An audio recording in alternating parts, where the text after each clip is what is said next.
El 10 de julio de 1997, un concejal de un pueblo pequeño de Vizcaya bajó de un tren para ir a trabajar. 3 personas lo esperaban. Se llamaba Miguel Ángel Blanco. Tenía 29 años. Durante las siguientes 48 horas, España entera se paralizó. Ocurrió algo que nunca había pasado antes en este país y que no ha vuelto a repetirse desde entonces. Pero antes de contarte qué fue exactamente ese algo, tienes que conocer al hombre que había detrás. Porque lo que le pasó a Miguel Ángel Blanco en esas 48 horas no se entiende si no sabes quién era antes de que empezaran. Y si te quedas hasta el final, vas a entender por qué estas 48 horas siguen estudiándose hoy, más de 25 años después. Miguel Ángel Blanco Garrido nació en Ermua, Vizcaya, el 13 de mayo de 1968. Era economista de formación, pero antes de conseguir trabajo en su profesión, hizo algo que casi nadie asocia con él. Trabajó de albañil junto a su propio padre. No era un político de despacho. Era alguien que había levantado paredes con sus manos antes de sentarse en un ayuntamiento. Finalmente encontró trabajo como economista en una consultoría de Eibar. Todos los días viajaba en tren para ir a trabajar.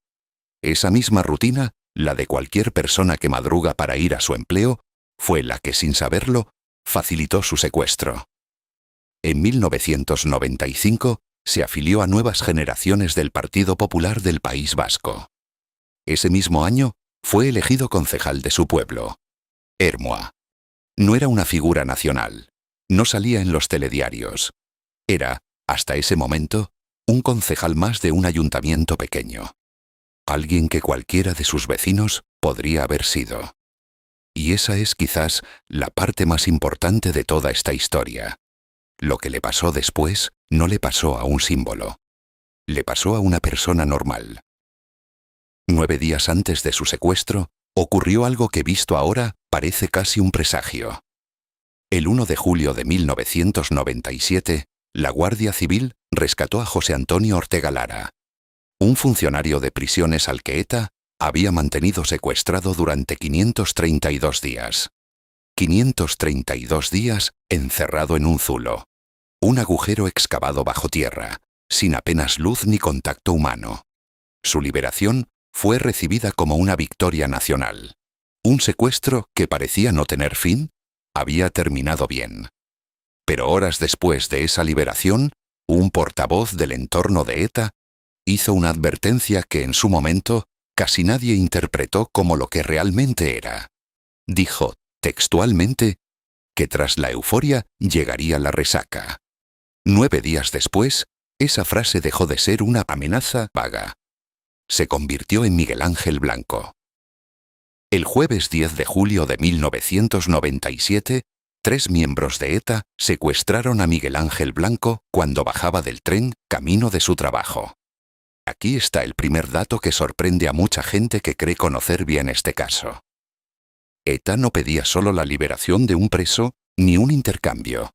El ultimátum era mucho más ambicioso y mucho más imposible de cumplir en el plazo que habían puesto. Exigían que, en 48 horas, el gobierno de José María Aznar trasladara todos los presos de la organización, cientos de personas, a cárceles del País Vasco.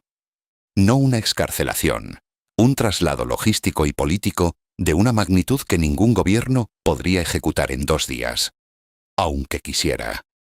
El gobierno se negó a negociar, y con esa negativa empezó una cuenta atrás que todo un país iba a vivir en directo.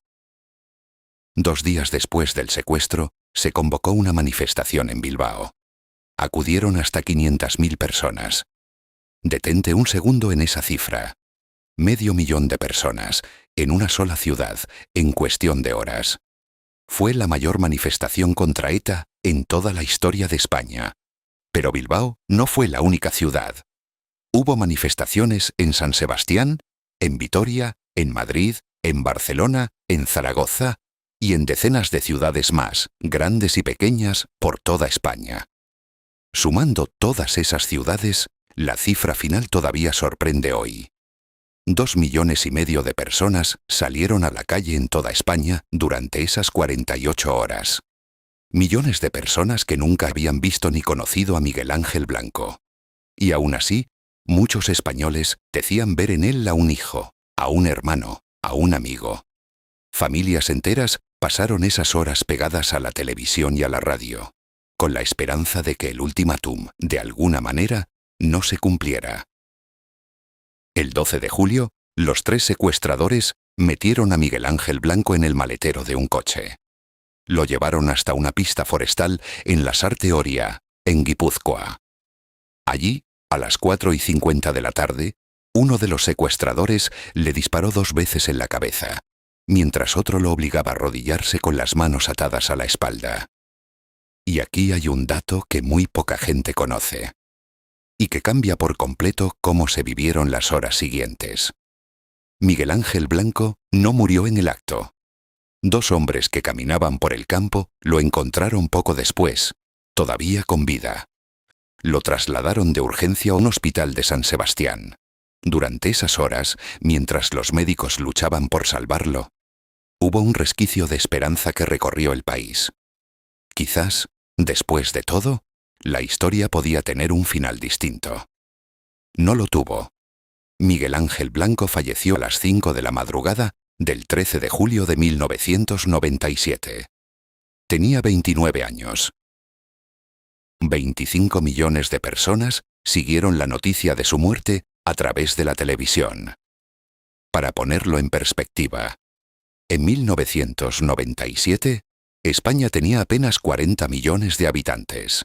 Es decir, más de la mitad del país entero estuvo pendiente en directo o casi en directo del desenlace de esta historia. Nunca antes un secuestro había concentrado tanta atención simultánea en la historia reciente de España. Y sin embargo, con todo ese país mirando, con 2,5 millones de personas ya en la calle, con la mayor movilización social contra el terrorismo jamás vista en España. Vamos a ver ahora qué fue lo que realmente consiguió y lo que no. Con la mayor movilización social contra el terrorismo en la historia de España, con 2,5 millones de personas en la calle, con 25 millones de personas pendientes de cada noticia. No bastó, no sirvió para salvarle la vida. Miguel Ángel Blanco murió de todas formas, pero lo que ocurrió después de su muerte es la parte de esta historia que de verdad la cambió todo. Se acuñó una expresión que todavía hoy se usa para describir aquellos días: el espíritu de Hermoa. En diciembre de ese mismo año, se creó la Fundación Miguel Ángel Blanco, financiada con lo recaudado en un homenaje televisado en su memoria. Un grupo de profesores, al conocer la noticia, fundó el Foro Hermoa, con un manifiesto que rechazaba cualquier negociación con ETA que no fuera su disolución completa. Historiadores y periodistas que vivieron aquellos días describen el rechazo social hacia ETA que provocó esta muerte como algo sin precedentes hasta entonces.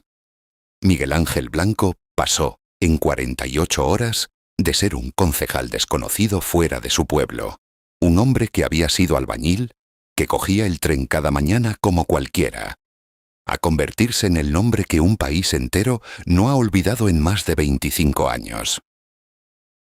Repasemos lo que hemos visto. Un aviso, 9 días antes, que nadie supo leer a tiempo. Un ultimátum imposible de cumplir. 2,5 millones de personas en la calle. 25 millones de testigos. Y un final que ninguna movilización, por histórica que fuera, pudo evitar.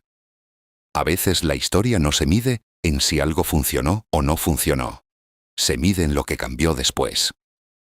Este es otro testimonio perdido entre 48 horas que un país entero recuerda, pero que pocos conocen en detalle. Suscríbete si quieres que sigamos